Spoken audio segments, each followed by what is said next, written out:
Cryptocurrency is a fully decentralized peer-to-peer electronic money implemented by cryptography, says Rob Zell, founder of crypto exchange Bitney.com. Due to their nature, cryptocurrencies are not regulated, which carries risk of market volatility and loss for investors. However, the security risks and risk of fraud when using Bitcoin and other cryptocurrencies are vastly reduced.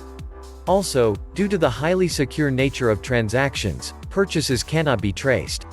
That means individuals can use crypto to purchase illegal or highly regulated merchandise, including certain classes of drugs or firearms.